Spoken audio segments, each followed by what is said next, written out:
Did you know that there are over 500,000 people experiencing homelessness in America? And according to LA Times, there are over 59,000 people who are homeless within Los Angeles County, which is about the capacity of Dodger Stadium. And since 2018, homelessness has increased by 16%. Today we're speaking with Monica Alcaraz of Recycled Resources for the Homeless to talk about how she's making an impact in her community. Monica talks about her experience working with the homeless, but also the solutions that we need to start implementing to solve this crisis.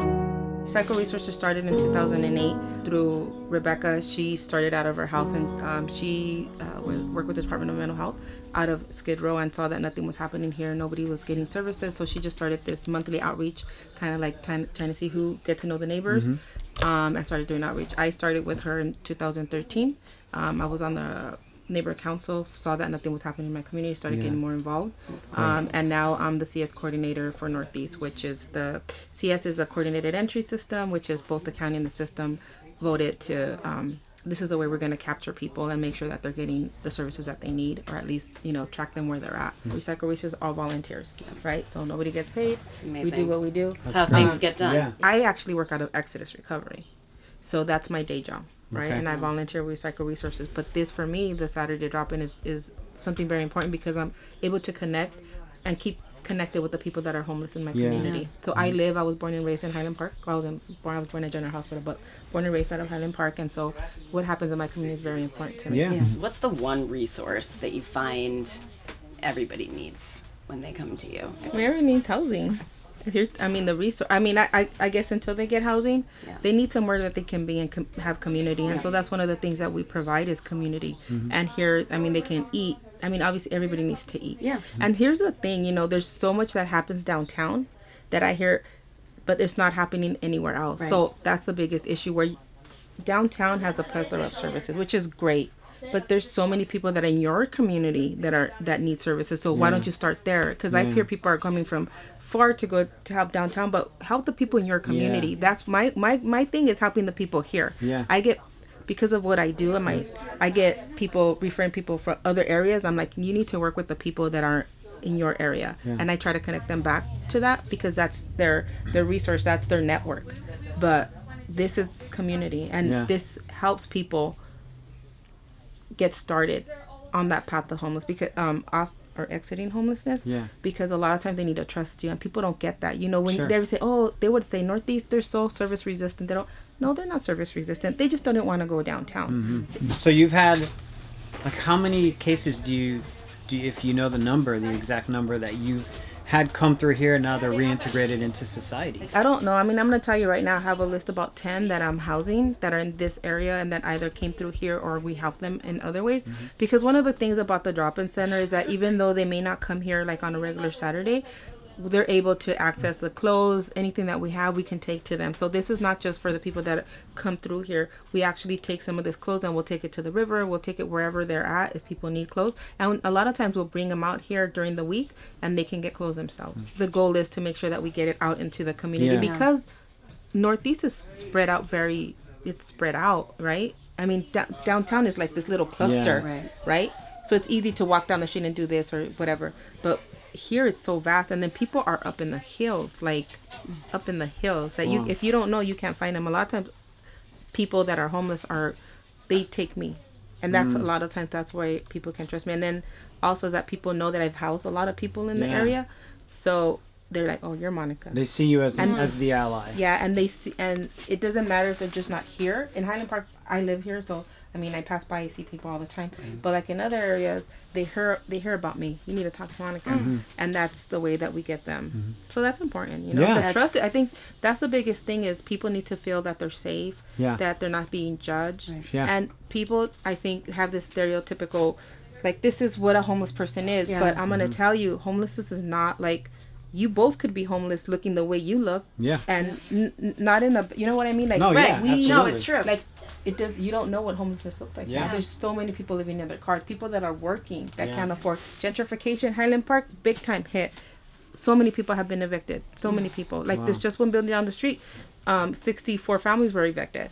Some of those became homeless, right?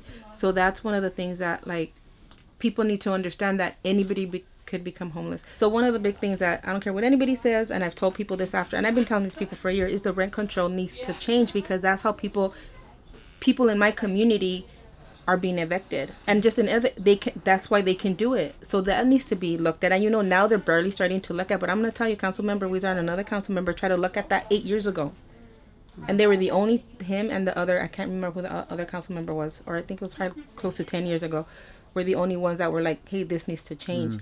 And nobody, now everybody, oh, but see, they still focus on, we need more shelter, we need more this. No, first you need to fix that. That's a band-aid. Yeah. That's because so many homes, you see so many people that are elderly, that are on social security, that are they're homeless. Like, people don't get that. Like, they lived on a fixed income, and that's what needs to change. And when people realize that, where these people can come and just, the apartment site I was telling you, they came in, the apartment was $1,100 that people would pay. Now it's $2,700. Wow. Who can pay that? And no, and then the can't. thing is, here's the thing: a lot of these kids that are coming out of college can't afford. Why do you think so many people ride bikes? Because they can't Yeah. afford to buy a car, Yeah. let alone rent an apartment on their own. Because that's how before people, family, I could rent my own apartment. I didn't need but now everybody needs a roommate, because Yeah. you know what? And this is how they keep it. And these people want college students, so they don't have kids or whatever. They want college students or not families.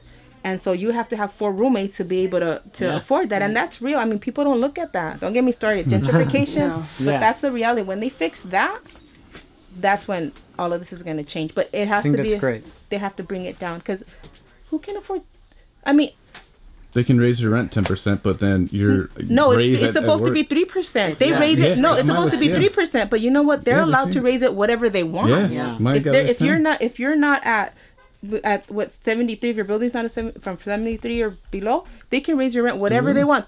They can evict and be what. I mean, it happened to me several times living here, but I'm gonna stay in Highland Park. You know, I Yeah. mean, right now, if I had to move again, I don't know if I could afford it. I mean, before I had a really good paying job. I felt like I was helping, because I worked in alternative fuels and transportation, so you know, helping the environment and blah Yeah. blah blah. But you know, the company that I worked for, they closed, and I could go back to that, but I was an office manager, you know, doing a lot of stuff, and I felt good doing that. Yeah. But you start looking at the micro stuff as like, what's happening in my community when Yeah. you know, my neighbors are being homeless. It's one of those things that you have to do something. If I don't do Yeah. it, who's gonna do it? Exactly. No, I mean, you know what I mean? It's like, Yeah. I didn't see anybody stepping up. Now it's, oh, let's help the homeless. They should have been helping them before. Like, Yeah.